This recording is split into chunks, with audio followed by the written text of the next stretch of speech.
பகவான் ஸ்ரீ யோகிராம் சுரத்குமார் மகாராஜுக்கு, நம்மை காக்கும் தெய்வம் யோகிராம் சுரத்குமார் மகாராஜுக்கு, அருளும் பொருளும் தரும் தெய்வம் யோகிராம் சுரத்குமார் மகாராஜுக்கு, காணிமடம் மந்திராலய பெருமான் யோகிராம் சுரத்குமார் மகாராஜுக்கு. அன்பார்ந்த புண்ணியாத்மாக்களே, கேட்டுக்கொண்டிருக்கின்ற நல்ல உள்ளங்களே, திரௌபதி மாதாஜி அவர்கள் பகவான்கிட்டருந்து எப்பவும் போவாங்க. எல்லா செய்திகளும் பகவான்கிட்ட வரும். அப்போ நாங்கள் கும்பாபிஷேக டைமில் கொடுத்தோம், சிற்பியை கூட்டிகிட்டு போயிருந்தோம். அப்போ அதை பற்றி அக்கா சொல்லுவாங்க. நாங்கள் திருவண்ணாமலை போயிருந்தப்போ பொன்காமராஜ் சாமியும் அவர் சிலை வடிக்கக்கூடிய சிற்பியும் இன்னொரு ரூமில் தங்கியிருந்தாங்க. அப்போ பேசுறது சாமி அவங்க கூட பேசிட்டு அனுப்பிட்டு எங்களுக்கு சிலை வடிப்பது பிடிக்காத மாதிரி பேசினாங்க. சாமியோட லீலை என்ன சொல்ல முடியும், அவங்களா சிலை வைக்க போகிறோன்னு சொல்லிக்கிறாங்க, பிறகு இந்த பிச்சைக்காரன் சொன்ன மாதிரி பேசிக்கிறாங்க அப்படின்னு சொல்லிட்டு இருந்தாங்க. சாமிக்கு பிடிக்காத காரியத்தை அண்ணாச்சி செய்கிறாங்க போயிருக்கு அப்படின்னு நானாக மனசில் நினச்சிக்கிட்டேன்.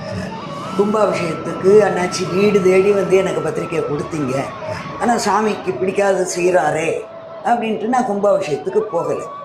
அடுத்து ஒரு வாரத்துக்குள்ள கும்பாபிஷேகம் முடிஞ்சு ஒரு 2-3 வாரத்துக்குள்ளே போகிறேன் திருவண்ணாமலைக்கு. திலகவதி கும்பாபிஷேகத்துக்கு போனியா அப்படின்னு கேட்குறாங்க. இல்லை சாமி. ஏன் ராஜசேகர் பொன்காமராஜ் உனக்கு பத்திரிக்கை வைக்கலையா? இல்லை சாமி, வீடு தேடி பத்திரிக்கை வச்சாரு, ராஜசேகர் சிவனை விட மாட்டேன்னு சொல்லிட்டாரா? இல்லை அப்படிலாம் இல்லை சாமி அப்படின்னு. உடனே அந்த 48 அதுக்கு என்னாச்சு, மண்டலாபிஷேகம். அதுக்கு இந்த பிச்சைக்காரன் உனக்கு பத்திரிக்கை தரேன், நீ போகணும்னு இந்த பிச்சைக்காரனுக்கு ஆசைப்படுறேன் அப்படின்னு சொல்கிறாங்க. உடனே ராஜசேகர் சீனாவில் பார்த்து பத்திரமா அனுப்புகிறேன் சாமி அப்படின்னு. தேங்க்யூ ராஜசேகர்ஜி, தேங்க்யூ, கண்டிப்பாக அவளை அனுப்பி வைக்கிறேன் சாமி அப்படின்னு சொல்கிறாரு. சரின்னு வந்தால் எனக்கு இப்போ மெனோபாஸ் டைம், ப்ளீடிங் ரொம்ப ஆரம்பிச்சிருச்சு.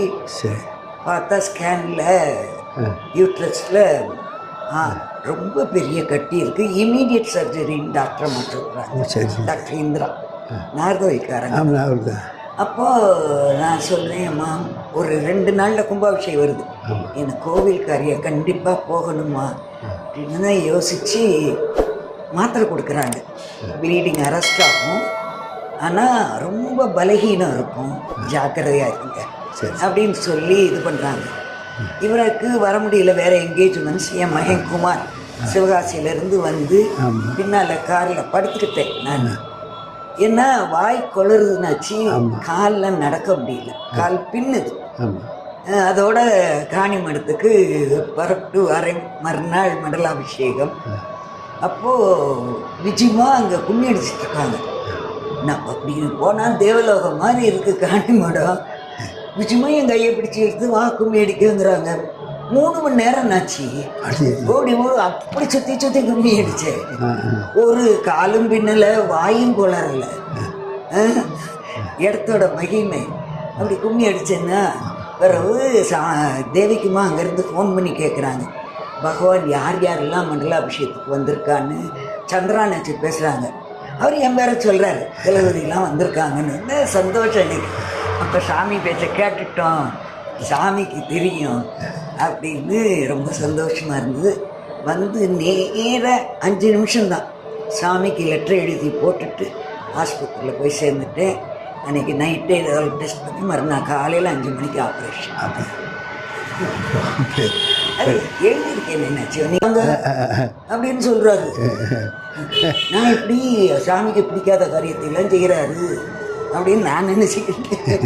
இல்லை, அவருடைய லீலை, ஒரு விளையாடுறது தான். இப்போது உளி உள்ளே போகுது, வெளியே வருது.